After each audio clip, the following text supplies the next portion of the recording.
Et bonjour à tous, bienvenue sur le podcast L'Âge d'Or. J'espère que vous allez bien. Avant toute chose, avant de commencer ce nouveau podcast, je voulais vous remercier parce que j'ai commencé à peine à poster là ces petites émissions de 30-40 minutes en petit format et j'ai déjà pas mal de retours, plusieurs commentaires très positifs qui me touchent beaucoup. Apparemment, ça plaît plutôt pas mal ce format et je suis très contente. J'aurais vraiment dû m'y mettre plus tôt. Aujourd'hui, je vais vous faire un format court sur le jeûne. Donc c'est le premier step dans le cadre d'une détox réussie. Je vous ai déjà parlé de la naturopathie, des 3 cures. Si jamais vous avez envie d'une piqûre de rappel, vous pouvez écouter mes 2 premiers podcasts, les bases de la naturopathie, partie 1, partie 2. Et aujourd'hui, je voulais parler de la détox. On va rentrer directement dans le vif du sujet. Je vous l'ai déjà dit, on ne peut pas changer son hygiène de vie, guérir d'une maladie, d'une pathologie, qu'elle soit chronique, aiguë ou dégénérative, si on ne met pas en place une détoxination et une détoxification de son corps. Et pour ça, il y a énormément de possibilités. Mais aujourd'hui, je vais vous parler du jeûne. Alors, il y a beaucoup de choses. Il y a beaucoup de choses maintenant sur le jeûne. Alors on dit jeûne ou jeûne, moi je vais dire un peu les deux. Et c'est vrai qu'il y a beaucoup de choses qui tournent sur Internet. Il y a eu des émissions formidables, notamment je pense à une là sur Arte qui est en ligne sur YouTube depuis quelques années, qui prône les bienfaits du jeûne et une émission que je recommande souvent à mes patients de regarder. Il y a 2 écoles, il y a les jeûneurs et puis les antis. Souvent les antis, c'est ceux qui n'ont jamais essayé. Ou alors ceux qui ont essayé mais qui ont eu une très mauvaise expérience, donc qui n'étaient pas bien encadrés ou pas encadrés du tout, qui n'avaient pas eu les bonnes informations, qui se sont jetés un peu à corps perdu dans le jeûne. Et je pense qu'on peut faire ce jeûne seul, mais il faut être il faut deux choses importantes. Déjà, il faut être prêt, il faut avoir toutes les informations et il faut pas avoir peur. Ça fait 3 choses en fin de compte. C'est vrai que ça peut faire peur de jeûner, mais parce qu'on a été élevé dans une société où on nous dit que manger c'est être en bonne santé, manger donne de la force, que dès qu'on saute 1 ou 2 repas, on dirait que le monde va s'effondrer comme si on n'avait pas de réserve, alors qu'on a largement de quoi faire pendant des semaines voire des mois. On a tous été élevés probablement par des parents qui nous ont dit, même quand on était malade, il faut que tu manges, ça va te faire du bien, ça va te recraquer, alors que les animaux et les enfants en bas âge le savent, quand ils sont malades d'eux-mêmes, ils se mettent à jeûner. Ils ne mangent pas parce qu'ils n'ont pas faim, parce qu'ils écoutent leur corps. Et malheureusement, avec le temps qui passe, on finit par ne plus s'écouter, ni son intuition, ni son instinct, ni son bon sens. Et quand on est malade ou pas bien, on continue de manger. C'est vraiment le mal du siècle, ça. Moi, ça m'intéresse beaucoup la nutrition depuis un long moment. Parce que j'ai vraiment compris qu'il fallait aller à l'inverse de tout ce qu'on nous disait dans les médias, dans les magazines, dans les régimes, dans tout ce qui touche à l'alimentation. Je pense vraiment que plus le temps passe, en tout cas avec mon boulot, plus je me dis que la volupté et la frugalité, c'est la santé. Autrement dit, moins on mange, mieux on se porte. Je sais qu'il y a un reportage aussi sur YouTube très vieux qui s'appelle... Gros, malade et bientôt mort, un truc comme ça. Faudrait que je vous mette le lien. Je vous mettrai le lien en barre d'infos si j'y pense. Et c'est vachement intéressant à regarder parce qu'on se rend compte vraiment que en moins de 50 ans, on a multiplié par 3, 4, voire 5 nos apports en alimentation. Il y a 50 ans, quand on achetait un sandwich, alors je n'étais pas née il y a 50 ans, mais 50-60 ans, dans ce que j'ai pu lire dans mes recherches, quand on achetait un sandwich, il faisait la taille de notre main. En longueur, pas en largeur, d'accord ? Et ça suffisait largement. Aujourd'hui, les sandwichs, quand vous allez dans une boulangerie, c'est la taille d'une baguette pratiquement. Quand vous allez au Subway, c'est aussi là, c'est immense. Et on trouve ça normal de tout manger d'un coup. Chez McDo, les proportions ont quintuplé, il me semble, en 50 ans. C'est-à-dire qu'il y a ce délire de j'en veux pour mon argent. Donc l'idée, c'est que je paye le moins possible et que j'ai le plus possible en alimentation. Et c'est très très très compliqué pour le corps, parce que je le dis toujours à mes patients, il a ses limites, votre corps. L'estomac d'un homme, d'un homme ou d'une femme, c'est précisément la taille de votre poing fermé. Voilà. Donc je dirais que ça revient à un petit pamplemousse pour une femme et un pamplemousse normal pour un homme. Cet estomac, il peut se dilater, mais il y a des limites quand même. Et s'il se dilate tous les jours, 3 fois par jour et sur 40 ans, je vous laisse imaginer les dégâts. Hein. Donc je crois que contrairement à ce qu'on pense, l'alimentation telle qu'on la vit aujourd'hui, c'est un fléau. C'est vraiment un fléau. Moins on mange, mieux on se porte. Et Socrate l'a dit, je ne vous apprends rien, que ton aliment soit ton seul médicament, que ton aliment soit ta médecine. Je rajouterai à ça, on est ce que l'on mange. On est ce que l'on mange. On peut pas réfléchir proprement, consciemment, prendre des décisions en étant impartial, en étant juste, en étant sincère, si on bouffe de la merde. Je vous assure que ce que vous mettez dans votre corps a un impact direct. Ah mais évidemment. Pardon, j'ai été coupée par un appel. Je vous disais qu'on ne peut pas réfléchir décemment, proprement, si on mange n'importe quoi. Ça a vraiment un impact direct. C'est prouvé. Hein. Quelqu'un qui mange beaucoup de sucre, va être quelqu'un de très excité. Quelqu'un qui mange beaucoup de viande rouge, beaucoup de produits issus des animaux, va plutôt être quelqu'un qui a tendance à s'énerver vite, qui peut être vite colérique. Quelqu'un qui mange énormément de céréales, d'amidon, de pâtes, de riz, de pain, de gâteaux, etc. va plutôt être quelqu'un qui va avoir tendance à être un peu léthargique, à mettre du temps, à se préparer, à être un peu lourd sur lui-même, quoi. Il va avoir du mal à se mettre à des activités, à se mettre au sport, à se mettre au boulot. Encore une fois, attention, hein, je généralise, d'accord? N'allez pas me mettre un commentaire en me disant ouais, moi je mange des pâtes tous les jours et je vais très bien, connasse. Non. Essayez de voir ça avec de la hauteur, d'accord? On essaie de prendre ça avec le plus de hauteur possible. Donc, c'est important de temps en temps de mettre son corps au repos. Alors, il y a plusieurs formats. Et je vais vous en parler aujourd'hui. Les techniques que je vais vous présenter, elles ont vraiment pour but d'alléger, dans un premier temps, le travail digestif et de favoriser le repos digestif et donc la réparation de nos intestins.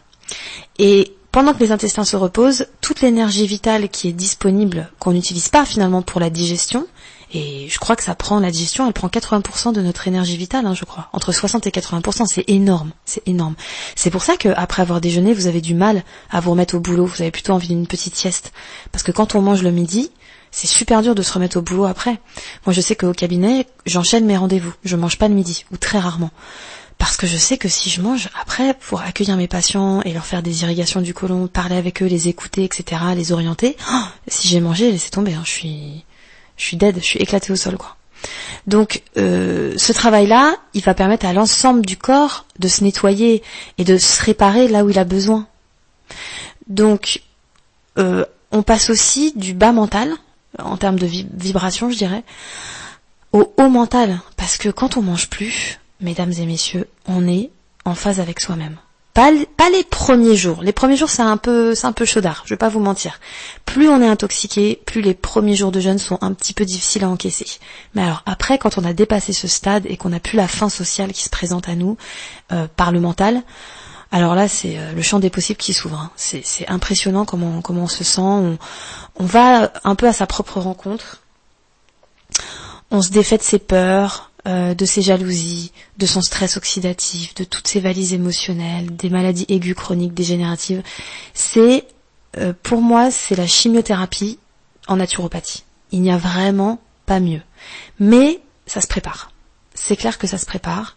Ça se fait pas comme ça et faut bien s'organiser. On peut pas jeûner pendant une semaine quand on a 2-3 enfants dans les pattes, le boulot tous les jours, les courses à faire, la cuisine à faire. Non. Ou alors faut avoir un très très bon mental. Je l'ai déjà fait et franchement ça me faisait péter des câbles. Et souvent, parce que j'ai fait beaucoup de jeûnes et il y en a que j'ai foiré. Il y en a que j'ai commencé et puis le jour même je me suis dit allez, c'est pas pour maintenant, je le sens pas, je vais pas y arriver. Hop là. Et puis il y en a d'autres que j'ai réussi jusqu'au bout. Donc je pense aussi qu'il faut savoir ne pas se prendre la tête et se dire il y aura des ratés comme dans tout et il y aura aussi des réussites. Alors la plupart du temps, les jeûneurs choisissent le jeûne hydrique. Donc, ça signifie qu'on mange pas, mais on boit de l'eau. Donc, dans les cas du jeûne recommandé par la clinique Bushinger, par exemple, et suivi par tous les centres fédérés Bushinger, il est possible de boire des tisanes au cours de la journée, des tisanes ayurvédiques par exemple, et de finir le soir par un bouillon de légumes. Donc c'est uniquement de l'eau des légumes, hein, d'accord. C'est pas mouliné, c'est pas un velouté le truc, hein, avec des croûtons et du fromage râpé. On n'est pas du tout là-dessus. On est vraiment sur, on fait cuire des légumes, on récupère l'eau qui est bourrée en fait des minéraux et des vitamines des légumes, bio si possible, et on boit ce bouillon. Dans la naturopathie, ça s'appelle un bouillon cellulosique. Voilà, enfin un bouillon cellulosique, une bouillie cellulosique plus exactement. Pendant un jeûne, on peut utiliser les hydrolats, les élixirs floraux comme les fleurs de bac, les huiles essentielles, etc. Il n'y a pas de souci. Le jeûne hydrique, il peut durer 12 heures, donc ça s'appelle un jeûne intermittent. Il peut durer 24 heures, il peut durer 48 heures, et il peut aller jusqu'à 21 jours dans le cadre d'un jeûne thérapeutique, c'est-à-dire s'il y a une maladie chronique installée comme l'arthrite par exemple, s'il y a un cancer. Alors un cancer, j'irais même un peu plus loin que ça, j'irais plutôt sur 40 jours, avec la cure de Breuse par exemple, je vous en reparlerai. Évidemment, on va voir chez la personne son niveau énergétique.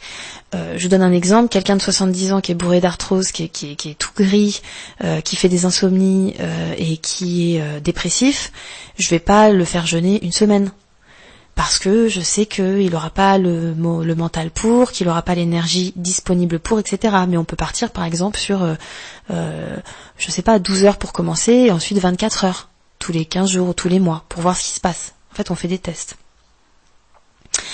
Par exemple, quand on a de la fièvre, il n'y a pas à hésiter, on peut se mettre en jeûne hydrique, et en se faisant un lavement intestinal ou une irrigation du côlon, ou par exemple lorsqu'on a des douleurs menstruelles, en ce qui concerne les femmes, vous avez des règles douloureuses, mal au ventre, ventre gonflé, seins qui font mal, etc. Mettez-vous en jeûne hydrique, ne serait-ce que 24 heures.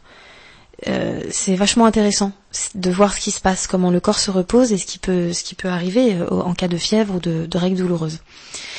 Le deuxième jeûne, qui existe, c'est un jeûne à sec.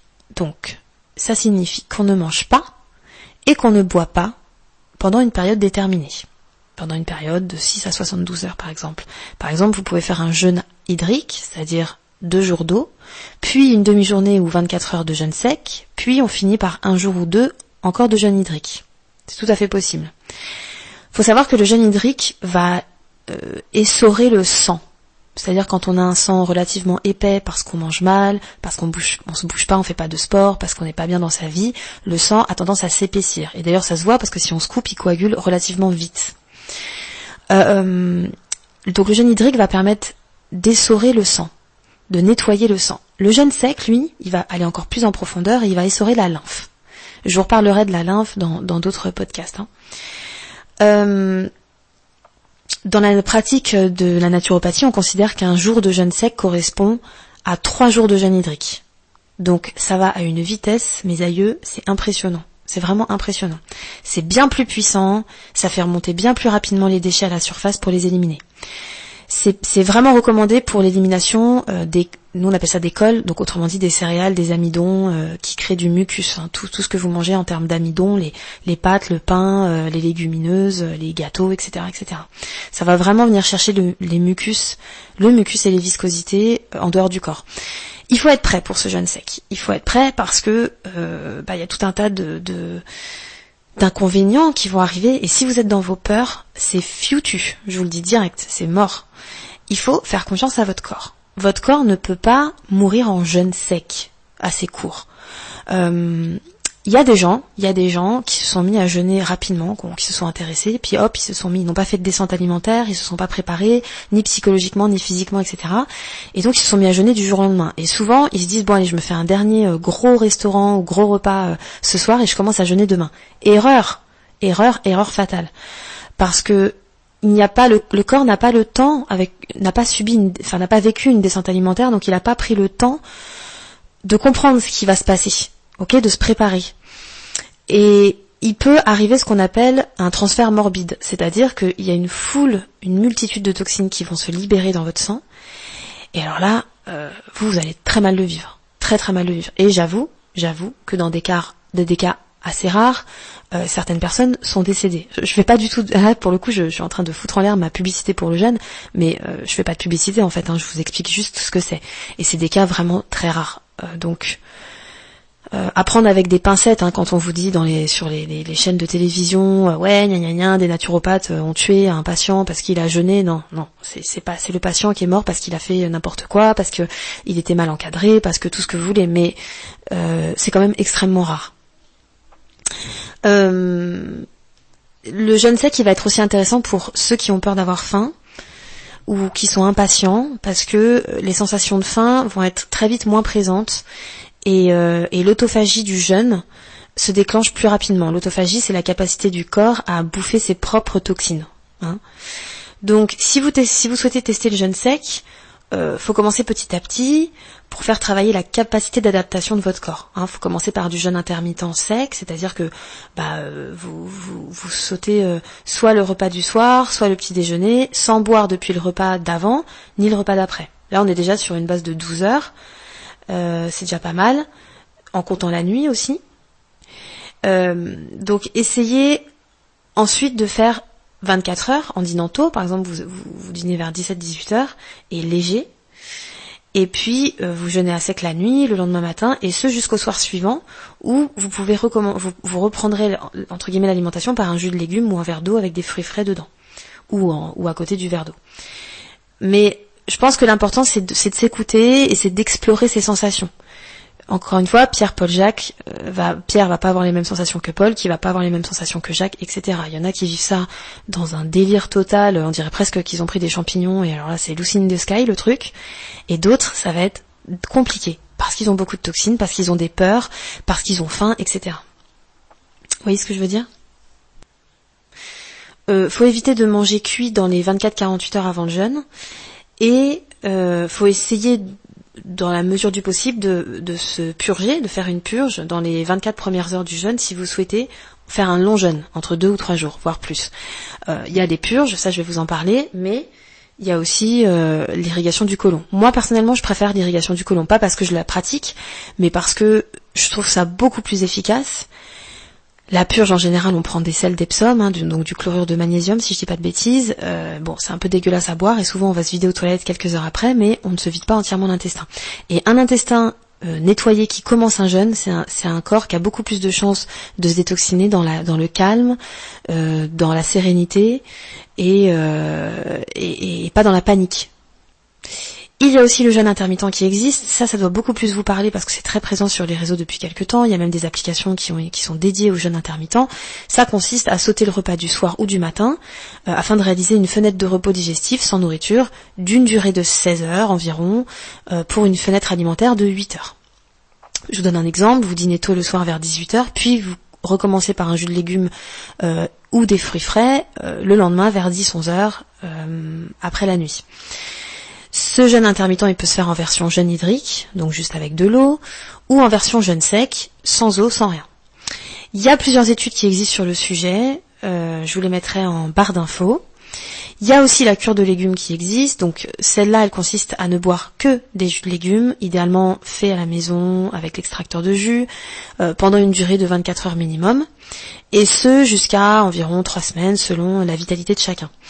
Les durées qu'on va retrouver le plus souvent, c'est 3 jours. 3 jours ou une semaine de cure. Je sais qu'aujourd'hui, il y a même des sites qui proposent des cures de jus, ils vous les livrent directement, ils sont frais, ils sont sous vide, etc. Bon, ça coûte un bras. Sincèrement, ça coûte un bras, mais j'ai déjà testé il y a quelques années et c'est plutôt pas mal si vous n'avez pas d'extracteur de jus. Après, moi, je trouve que la base, quand on se lance dans la naturopathie, c'est de s'acheter un extracteur de jus, parce que c'est logique d'avoir ça dans sa cuisine, quoi. C'est tellement régénérant que bon. Donc, dans la cure de jus de légumes, on boit à peu près 2 à 3 litres de jus de légumes par jour, avec plus de préférence pour les légumes, ou alors à défaut 80% de légumes et 20% de fruits. On peut ajouter une cuillère à soupe d'eau de Quinton hypertonique, donc l'eau de Quinton c'est du plasma marin, ok. Vous pouvez, ça se trouve partout dans les magasins bio, en pharmacie, etc. Donc une cuillère à soupe d'eau de Quinton pour 1 litre de jus. pour avoir un apport de minéraux et de sodium, afin de pas trop se déséquilibrer l'équilibre en sodium, potassium dans le corps, et pour aider le corps à garder aussi à maintenir les minéraux des jus de légumes que vous allez boire. Là aussi, je vous conseille d'éviter de manger cuit la veille et le lendemain de la cure de jus. Essayez de manger plutôt cru si vous le tolérez bien. Et c'est mieux aussi de faire une monodiète de fruits crus la veille de la cure pour préparer son organisme. Là aussi, vous pouvez purger vos intestins, faire des irrigations du côlon en entrée et en sortie de cure. Vous avez aussi la monodiète stricte qui existe. Donc ça, la monodiète, ça signifie qu'on consomme un seul type d'aliment pendant une durée de 24 heures minimum. Cette technique, elle permet de reposer le système digestif en lui facilitant la digestion. Par exemple, monodiète de carottes, donc on consomme des carottes sous toutes ses formes, carottes râpées, carottes en jus, carottes en soupe. Alors ça, moi j'ai déjà fait, je vous le dis tout de suite, c'est pas mon délire. J'ai déjà fait ça avec de la pomme et avec des bananes. En fait, ça m'a dégoûté des bananes. J'ai commencé par manger des bananes premier jour, deuxième jour. À la fin du deuxième jour, j'ai arrêté et je me suis mise en jeûne hydrique à l'eau parce que je pouvais plus voir les bananes en peinture, quoi. Dernièrement, j'ai voulu essayer la monodiète stricte de pommes. Donc j'avais acheté des compotes bio, des pommes bio et du jus de pomme. Mais j'ai fait une journée, j'ai pas tenu pour des raisons personnelles, mais j'avais trouvé le format plutôt intéressant. Donc vous pouvez faire ça avec des pommes, vous pouvez faire ça avec n'importe quel fruit de saison qui vous attire en fin de compte, hein, fruits ou légumes, concombre, kaki, raisin, abricot, pêche, banane, kiwi, orange, mangue. Voilà. L'idée étant de ne pas, l'idée étant de choisir un végétal, évidemment. Vous n'allez pas vous faire une monodiète de Big Mac, aucun intérêt. Mais voyez, il faut choisir quelque chose de biologique, de saison et de très digeste. Vous avez aussi la monodiète variée. Donc ça consiste à consommer un type de fruits ou de légumes au cours d'un repas. Par exemple, je sais pas moi, le matin vous mangez des pommes à la croque comme ça, à midi vous mangez du concombre et dans l'après-midi des abricots, du melon, ce que vous voulez, et le soir à nouveau du concombre et des pommes. En fait, vous mangez que des fruits et des légumes. Voilà. Vous pouvez aussi faire une journée de revitalisation. Alors, la journée de revitalisation, vous pouvez la faire par exemple en jour de pleine lune, ou une fois par mois quand ça vous plaira, le jour où vous bossez pas, le jour où vous n'avez pas les enfants, le jour, je sais pas, ce que vous voulez. Elle consiste en fait en une cure de fruits en purée ou en smoothie pour minimiser le travail digestif, combinée à une cure de jus de légumes. Donc, faut consommer des fruits en smoothie ou en purée. Faut bien mastiquer, même si c'est déjà sous forme de purée, ça permet d'activer le processus de digestion par la salive. Et vous pouvez aussi les prendre en morceaux et encore mieux mastiquer. Là, vous pouvez boire aussi des jus de légumes avec verdure. Je vous ai dit tout à l'heure, 80% de légumes, 20% de fruits. On évite de consommer des oléagineux comme les avocats, les noix, les amandes, etc. On évite de consommer du solide, d'accord. Aucune huile. On est vraiment sur la base de smoothie et de jus. Et évidemment, rien de cuit. Voilà. Je vous ai fait déjà un petit topo de tout ce qui existe en termes de cure, de jeûne, monodiète, etc. Alors, la programmation, la préparation, elle est capitale. Elle est vraiment capitale. Je pense même qu'elle est, entre guillemets, plus importante que le jeûne lui-même. Parce que si vous n'avez jamais jeûné, il y a quelque chose que vous ne savez pas, c'est que lorsque l'on n'a rien absorbé pendant 3, 5, 7 jours, on ne pense qu'à une seule question, c'est qu'est-ce que je vais bouffer quand je vais me réalimenter. On est obsédé par la bouffe. Pas pendant tout le jeûne, mais en tout cas les premiers jours, c'est sûr. Vous allez avoir vos sens qui vont exploser dans tous les sens. Vous allez feuilleter des livres de magazines, vous allez regarder des vidéos sur YouTube de bouffe. Vous allez être obsédé par ça. Parce que vous allez voir le monde entier continue de manger sans vous. Et c'est super bizarre comme sensation, et il faut se préparer à ça. Donc, faut programmer votre jeûne. Faut se réserver la possibilité d'avoir quelques jours devant vous avant de reprendre le travail, avant de partir en vacances ou alors avant de célébrer quelconque événement, anniversaire, fiesta, ce que vous voulez. Vraiment, ça se prépare et ça se prépare avec une descente alimentaire. Donc, on dit que le temps de préparation équivaut à la durée du jeûne lui-même. C'est-à-dire que si vous prévoyez de jeûner 3 jours, eh ben vous faites une descente alimentaire qui durera 3 jours et une reprise alimentaire qui durera 3 jours. Pour rentrer plus facilement dans le jeûne, je vous conseille quand même de doubler la durée de préparation. C'est pas obligatoire, mais si vous faites une descente de 5-6 jours, c'est encore mieux que 3 jours, si vous comptez jeûner 3 jours. Plus le jeûne est censé durer, plus la préparation, elle doit être rigoureuse. C'est nécessaire de faire rentrer progressivement votre organisme dans cet état de nettoyage, de lui parler, de lui faire comprendre, de dire là, on va faire une pause, on va se mettre sur pause là, on va regarder, on va observer le monde qui continue d'aller à toute berzingue, mais nous on va se mettre en pause, on a besoin de ce moment-là pour se nettoyer. C'est encore plus important s'il s'agit de votre premier jeûne. C'est encore plus important si vous jeûnez parce que vous êtes malade. Ok ? Vont se mettre en place des crises curatives, c'est-à-dire des étapes importantes d'élimination de déchets organiques. Et ça peut être parfois difficile à vivre. Vous allez peut-être avoir des nausées, vous allez peut-être être extrêmement fatigué, vous allez peut-être avoir des migraines parce que le foie se nettoie. Je me souviens que le premier jeûne que j'ai fait, j'avais acheté un petit carnet pour tenir des notes. Et j'étais en première année de naturopathie, j'avais décidé de jeûner une semaine. J'avais 25 ans. Et j'ai commencé à écrire le premier jour.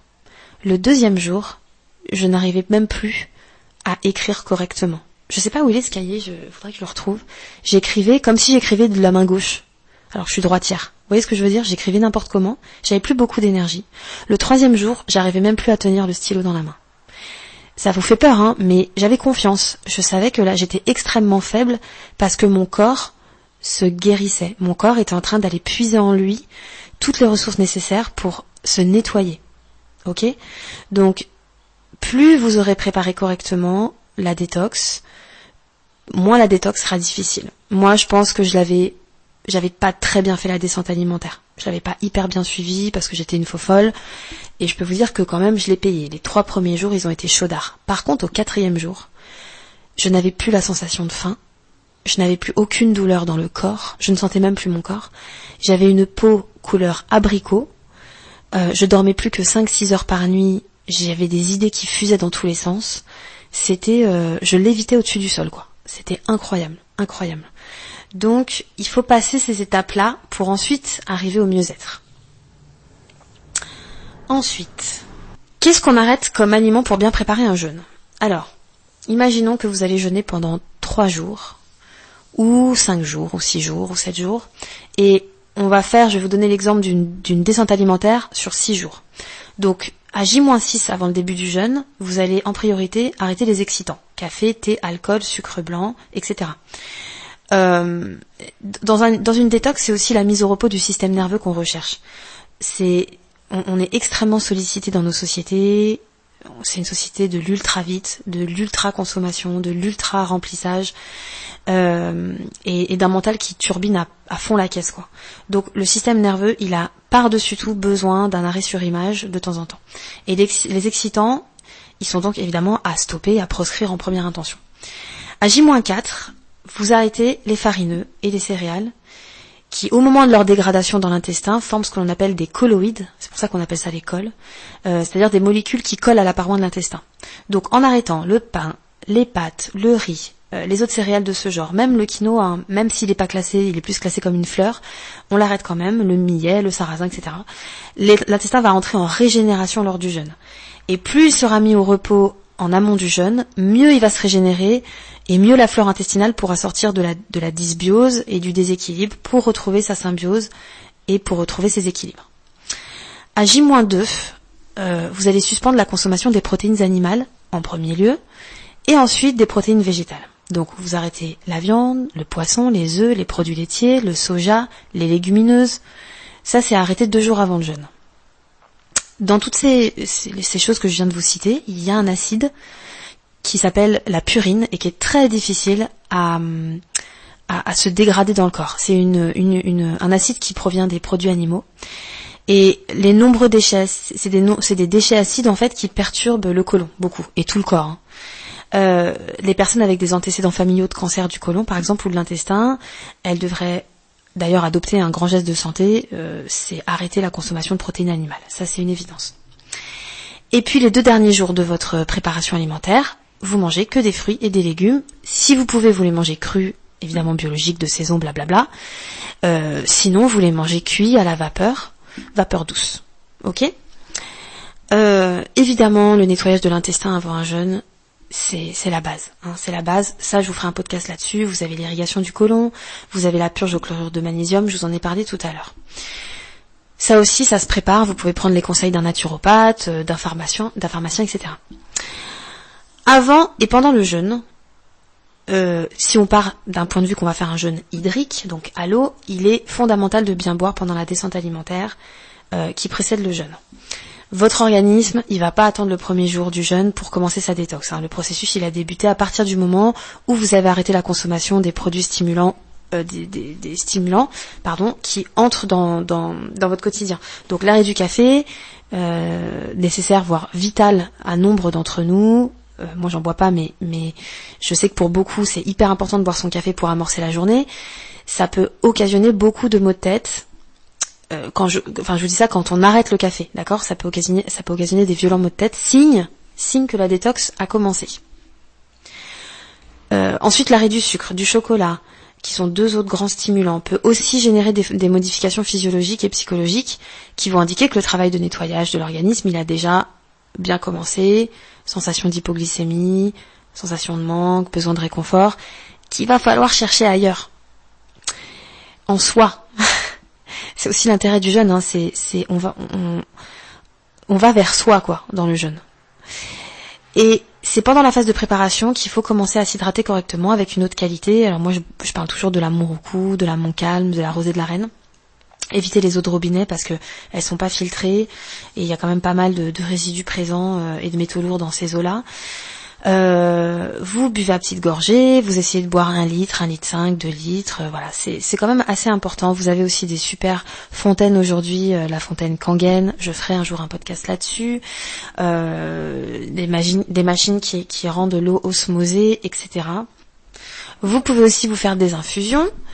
C'est un temps aussi de mise en route pour consommer des infusions de plantes qui vont venir soutenir les organes d'élimination dans leur travail de détox. Par exemple, je vous en cite quelques-unes, la camomille, la mélisse, le tilleul, ça va faciliter l'endormissement, ça va calmer le stress, etc. L'anis, les graines de fenouil, la badiane qui vont venir soulager les intestins capricieux et qui gargouillent et qui gonflent. Il y a aussi la menthe qui soutient le foie, qui apporte une certaine fraîcheur et du peps si on a envie de se faire un peu plaisir aux papilles qui sont un peu en manque de saveur lors d'une préparation au jeûne. Il y a le romarin qui se boit plutôt le matin, qui va venir soutenir le foie en l'aidant à fabriquer de la bile. Puis vous avez aussi l'eau citronnée et les tisanes de gingembre qui plaisent beaucoup aux jeûneurs en préparation. C'est deux boissons qui peuvent être largement consommées pendant la préparation et pendant le jeûne. Voilà. En conclusion, vous l'aurez compris, mieux vous préparez votre jeûne, mieux il sera réussi. Plus vous vous accorderez le temps d'entrer dans la détox, plus votre organisme ira en profondeur dans son nettoyage. Donc, take it easy, prenez votre temps, allez lentement. Ne faites pas de la consommation de jeûne en vous arrêtant brutalement de manger la veille de votre jeûne. Je vous dis, c'est mauvais délire. Essayez de ressentir de quoi il s'agit. Là, on parle vraiment d'un reset, quoi, d'une régénération. C'est un soutien très précieux pour le système immunitaire, digestif, nerveux et hépatique. Donc, en jeûnant, en fait, on rajeunit parce qu'on permet à nos cellules de se décharger de leurs déchets. Donc, le corps, il a besoin d'entrer en douceur dans ce jeûne. Il vous demande de ralentir, de garder votre énergie pour le nettoyage qui l'attend. On n'a pas commencé qu'on est déjà là-dedans. On est déjà dans cette idée de garder un maximum d'énergie pour le grand jour de la détox. Donc, votre corps, il vous demande de l'eau de qualité, à boire à petites gorgées, en ayant conscience que cette eau, elle emporte vos toxines sur son passage. D'ailleurs, on dit toujours que l'eau, elle est plus importante pour ce qu'elle emporte avec elle que pour ce qu'elle apporte. Et soyez aussi reconnaissants vis-à-vis de vos intestins que vous aurez nettoyés parce que quand même ils dégradent, ils assimilent, ils éliminent tant bien que mal la nourriture ingérée au quotidien et ils accumulent beaucoup de matière, des cellules mortes et bien souvent les flores de chacun sont très déséquilibrées. Donc parfois ils vous gênent, parfois ils sont indolores, mais quoi qu'il en soit, ils sont indispensables, ils sont là pour vous, et ils font le travail, ils font le taf. Que vous leur demandez de faire tous les jours. Donc, pour une fois, soyez indulgents, soyez généreux, soyez résilients, offrez à vos intestins le repos qu'ils méritent et le nettoyage auquel ils aspirent.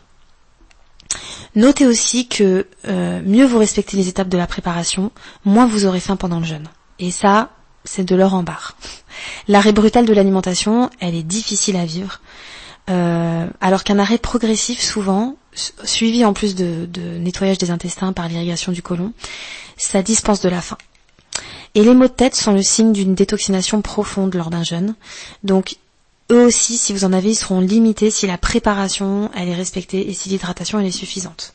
Donc, les mots d'ordre, lenteur, respect des étapes, hydratation, c'est les maîtres mots d'une préparation au jeûne réussi et qui vous promet une régénération et une revitalisation garantie et au top, quoi.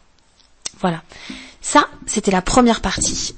Pour le prochain podcast, je vous parle de la sortie du jeûne, comment bien réussir sa reprise alimentaire, tout ce qu'on peut mettre en place aussi en termes d'activité douce pour bien vivre sa détox.